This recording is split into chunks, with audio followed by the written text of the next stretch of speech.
Hello, our friends, Evolutionary Energy Arts family. Hello there, welcome back. As always, guys, if so inclined, please do continue to join us on Evolutionary Energy Arts and EEARTS. Each one will have unique videos. Make sure you subscribe with that little bell clicked. We see we got 7.0 over in Vanuatu. So this is an area what we'll get some pretty large quakes on. Absolutely gorgeous area. If you guys know the show Survivor, it seems like they were in this area often. Yeah, it was really beautiful. I loved watching that show. Yeah, that was interesting because it was a human social experiment. Sometimes we're all part of a global survivor, does it not? Oh my gosh, and the evidence just keeps piling up that is so. So they had issued a tsunami warning, but then they rescinded it. It hasn't caused any injuries as far as we know. So that is good. And here you see a little tweet from, this is Heather Tesh. She works for the Weather Channel. Oh, it's one of those Red Shield channels. Yeah, that atmospheric event, well, you know, Sunday through Monday into Tuesday, more waves of it are coming. You know, be prepared. You got over 500,000 people without power right now, and there is definitely a lot more rough weather ahead as you look at a semi knocked over, toppled by the winds. Toppled by the winds. Currently, 517,000 people are without power in California. So literally, as we've been watching this has been decreasing as we started to put this video together. And you can see the counties most affected. You know, again, I just think of that 1861, 1862 episode that ended up burying Sacramento. It was atmospheric rivers that just basically continued for, well, biblical 41 days, right? 40, 41. Well, pretty close. Yeah, imagine that. Maybe wanted to top Noah by one day. Yeah, right, for sure. Yeah, and again, Utpanishtim is the older story. So again, you know, everybody out in California, be aware of this. There is no signs of abating. It's going to continue, and yet there's so many areas that really, really need the water, but it's as if there's somebody that just basically globally controls the faucet, turns it off for a long period of time, then puts it on full blast just to see what's going to happen. Well, you know, you look at Santa Cruz here. Oh, yeah, those waves are big, big, big, big. And again, it has this feel like we are only kind of just getting started. Yeah, the boardwalk has seen better days, absolutely. And over in Houston, so in Texas, strong storms gave way to street flooding in the Houston metro, tracking heavy rain as it moves through the deep south. So, you know, again, this is something that's going on everywhere we look. As we were talking about Saudi Arabia, and we've talked about the deserts, we talked about, you know, pretty much every continent besides Antarctica, because it's too cold, at least most of Antarctica is too cold. And this from Strange Sounds. Is the Cascadian subduction zone about to blow? Now, they tend to be a little sensationalist, as you see a swarm of small earthquakes rattling, hundreds of them, Vancouver Island, in the last few days. Yet at the same time, you know, we know Cascadia subduction zone has generated a 9.0. At least that's what they tell us. And well, again, that is what they tell us. Was it actually the collision of the, you know, island of California with the mainland?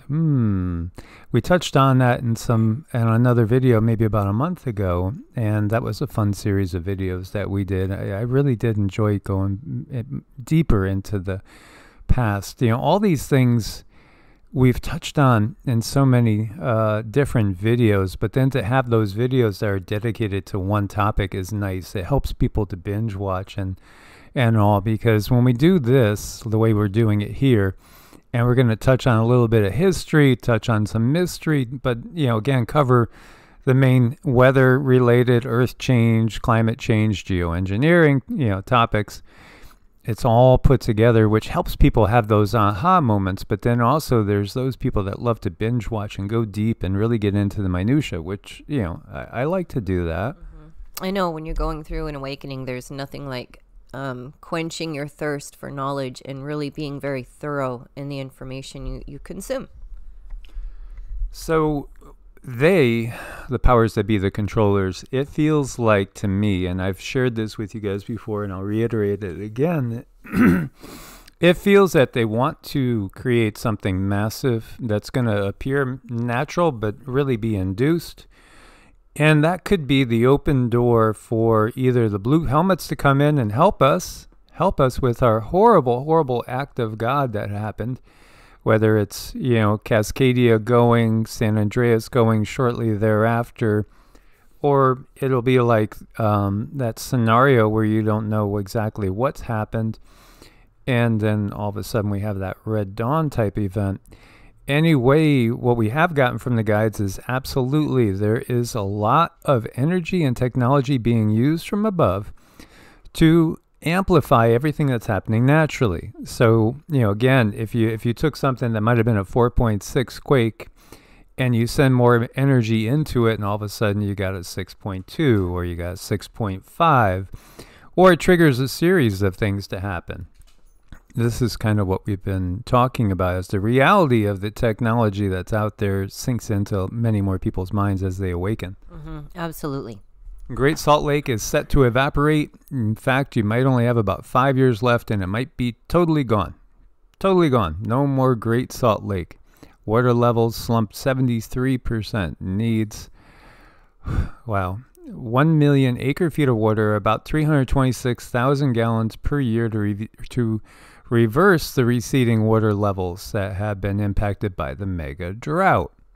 So, calling for conservation. Again, what's happening now is also this, all of a sudden, it's like, the power structure that be has grown a conscience at this point in time when we have hyperinflation of our energy bills, that's for sure. Everything is going through the roof. Food prices have been going through the roof. I did thankfully notice a few prices coming down recently.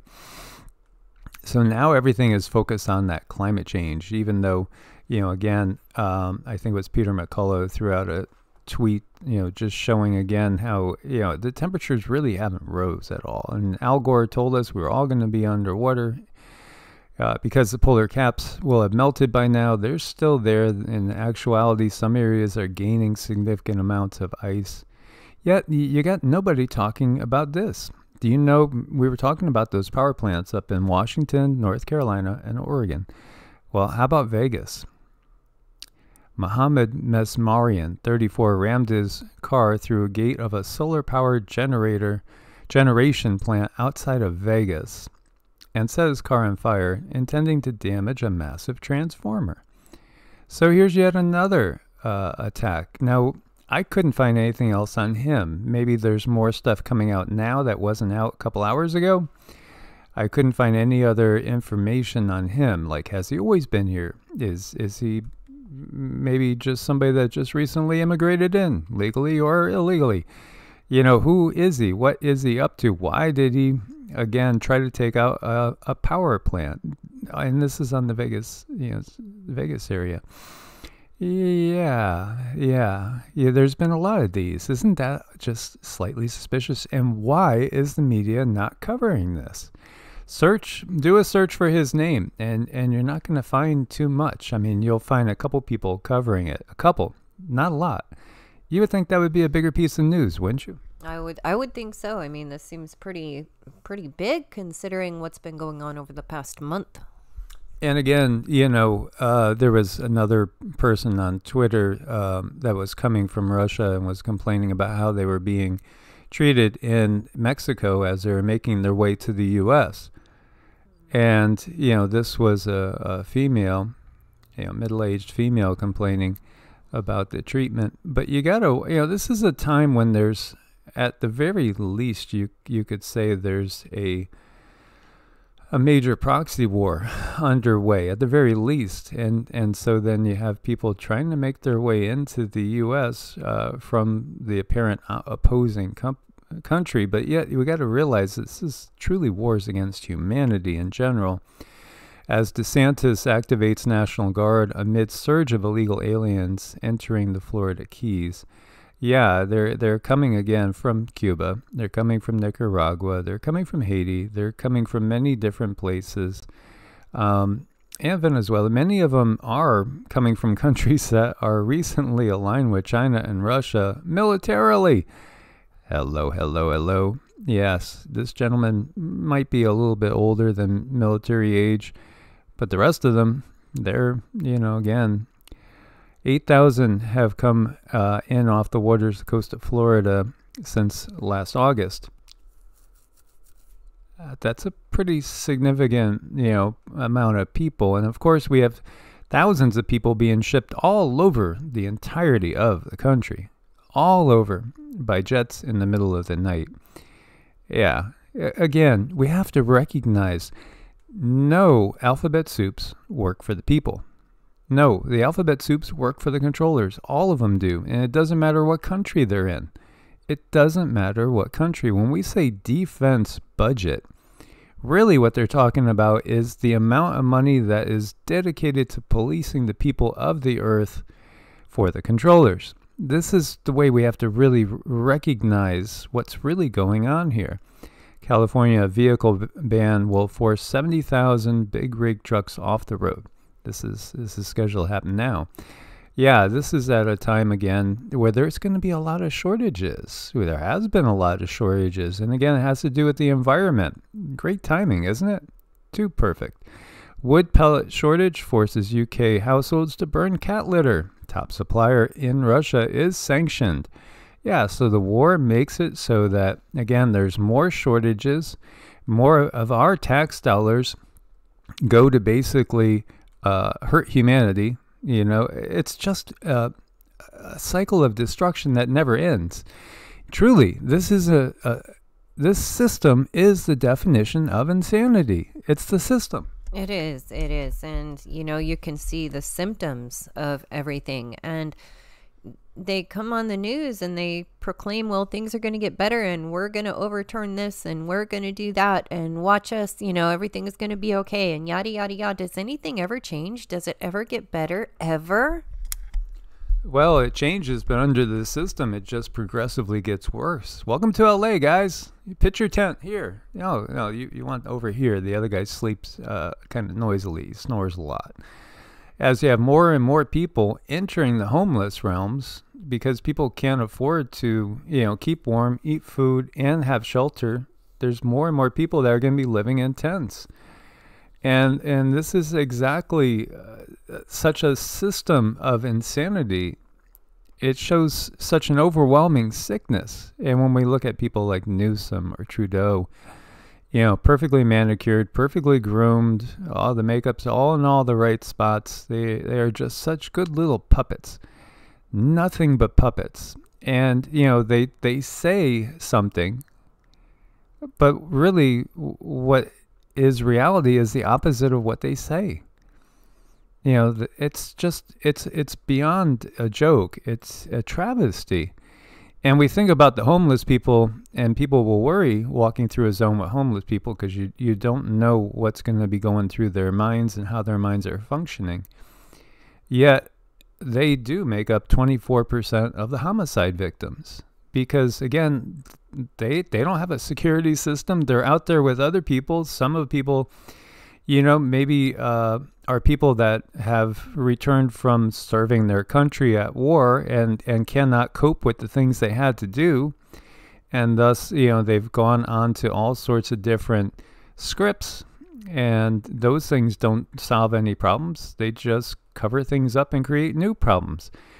And then, again, these people are they're at the mercy of whoever is around them when they're sleeping.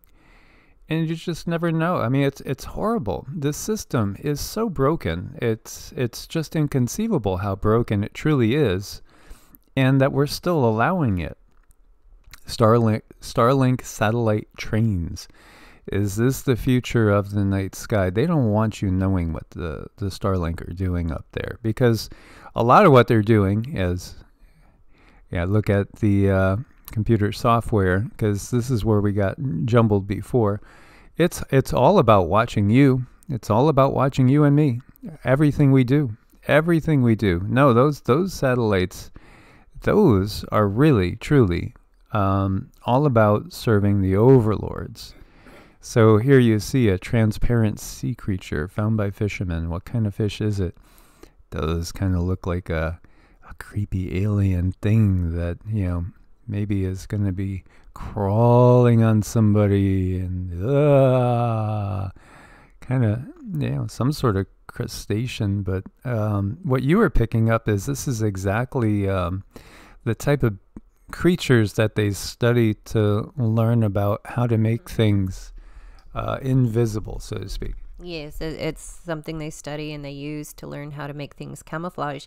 There's nothing better than nature when you're trying to figure something out or accomplish something. Copy nature. Yeah, and then we had, and let me refresh this. There was a video of some unidentified creature. Now, to me, I don't know. Maybe it's a deformed gator. Maybe it's, I don't know, a manatee? But it looks like that was a fin. It doesn't look as husky as a manatee. This is off of North Carolina, Atlantic Beach, North Carolina. So, is it a mutation? Is it something that we don't know what it is? Or is it just an individual that maybe is deformed? I don't know. It's curious, but it's making its rounds. So as it says, is it an alligator? Is it fish? Or what? Well, curious. But we'll give you guys the link and let us know what you think it is. So this is interesting. They did a study on Roman cement, because it stood the test of time so well.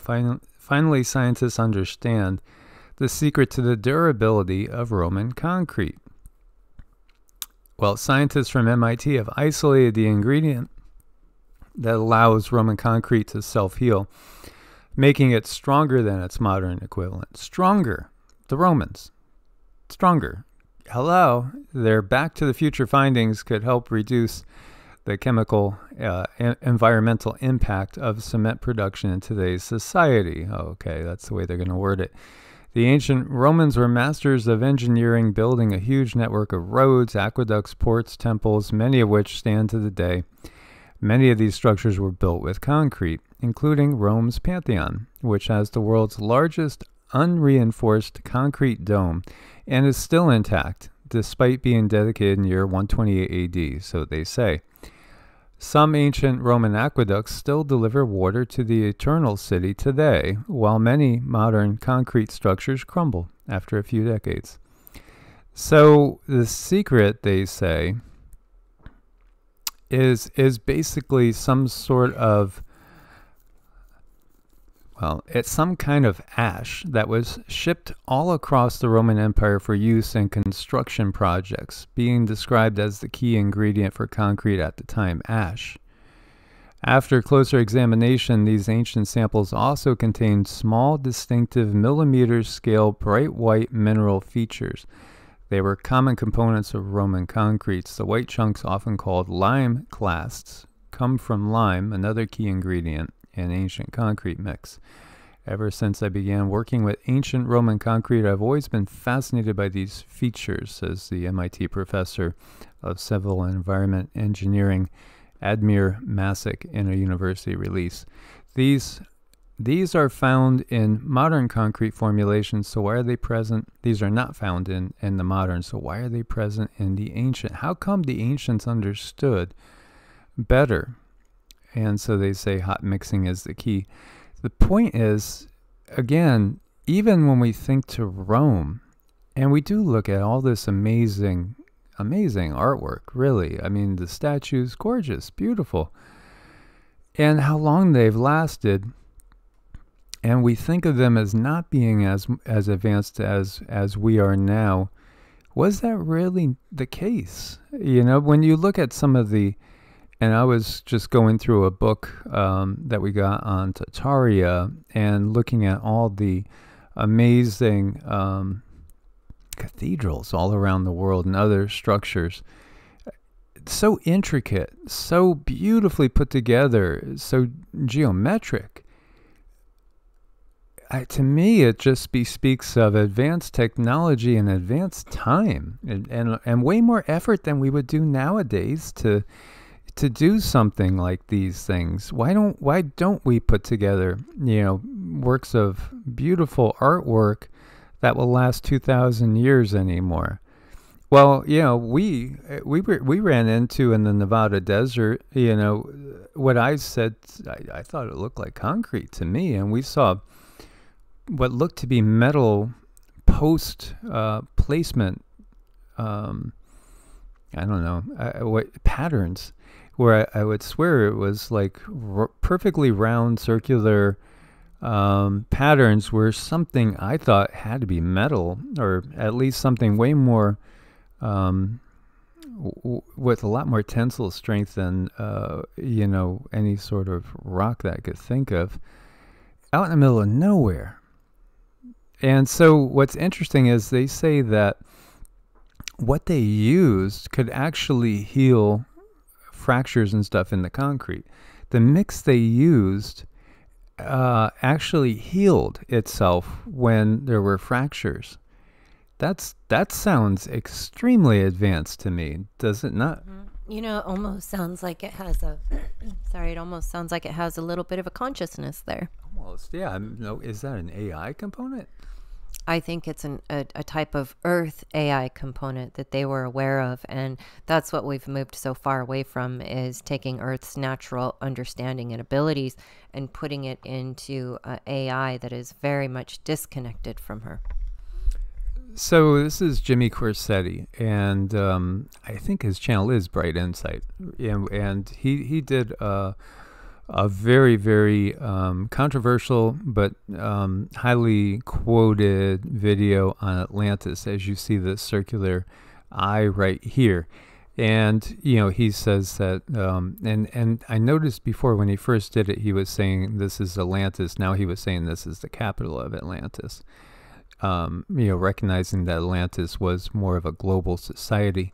And you see here, the Sahara Desert was bulldozed by the ocean in a cataclysmic event that's not supposed to have happened. This is water erosion. Look at this. This is water erosion. And there's salt up in these areas, way up in these areas. What happened in Africa not too long ago, again, not as long ago as they want to tell us, was massive. Well, this was part of the global conflagration that is of a scale that would take your breath away. When you think about all this ocean pouring over, coming over mountains, and just flooding out a whole massive wash over a continent the size of Africa, I mean, it's scary. It's very much like the movie 2012 or the Day After Tomorrow type. I mean, see this? Yeah, that's water that came over here. Absolutely. This is wash. As you see again, the eye up in here. This is wash, and it left salt. This is something you could see digging in the salt. This is staggering to think of. And let me just bring up Google Earth really quick. Yeah, it's always fun when we get inspiration while we're doing a video. It's like real time creating a video, So these are the things that happen. You just get this inspiration and you get these thoughts and you just follow it. So here we go. Google Earth. Does Google Earth want to come up and show itself? It always takes a little while. And, this is like a bookmark spot for me. And again, where do you see absolutely straight lines? Doesn't this look like a runway of some sort? Planes coming in, planes going off, or ships. And this is again off the coast of Central America here. Yeah, there's a lot of things when we look that just don't make sense. So the Sahara, you can see it here. This was all green not that long ago. And this is the area that we're talking about. Even though we go to Google Earth, can you not see water flow? Can you not envision? Look at this. Look at just how this looks. Now, you could say, well, that's just the winds whipping the sands. Yeah, but use your third eye to feel into this. Because what we do have is, again, here's that spot. There's massive salt deposits. There was water that came all the way in here, as you look at Mauritania. And again, it came in much farther than that. Much farther than that. Ooh, that is, you're talking, yeah, again, it's like a big scale movie when you really think about it. And this is Mr. MBB, Michael Bradbury. I think he put this together. I thought this was adorable. You know, because it does make me think of the future when all of a sudden we're going to see planets right in our night sky that have been there the whole time. We haven't been able to see them. And they will be large. Maybe not quite that large. But, you know, again, it's going to be mind-blowing. Mm-hmm. You know, the biggest kept secret is there really is no veil. Everything is there. We just are not being told about it. Yeah, absolutely. I just thought this was cute, so I just wanted to share that with you guys. And, you know, hang on tight, guys. It's going to be a hell of a ride, but this little sunflower is going to do its best to hang on tight through the storm. Yeah, he's doing a great job. Good job, go Sunflower. And as always, guys, you know, we couldn't do it without your support over on Patreon and on Ko-Fi as you keep us afloat in these times and keep us making videos. Do check out evolutionaryenergyarts.com if you need to make an appointment with us for Vedic astrology charts, for spiritual coaching, energy work, Reiki, Qigong, the like. It's evolutionaryenergyarts@gmail.com. Again, our Proton Mail one, which we used to use, we've let go of that as that was spammed into just not being usable. And there is a link to Medicinal Foods. Really good people. Use coupon code EEA, get a discount off of stuff that's not going to harm you and could actually boost your immune system. As you know, it's amazing. I did a 48-hour water fast last week, and the boost was, you know, more than noticeable. And so gonna probably do another 24 to 48 starting tomorrow, because again, in these times when we're being exposed to so many toxins, we really do have to allow the body time to purge and cleanse itself. Otherwise we will get overloaded with toxins. And, you know, you don't want that, because that's going to be a nightmare for your whole system. Mm-hmm. It's real hard on it. Yes. As always, much love, God bless, and namaste. Namaste.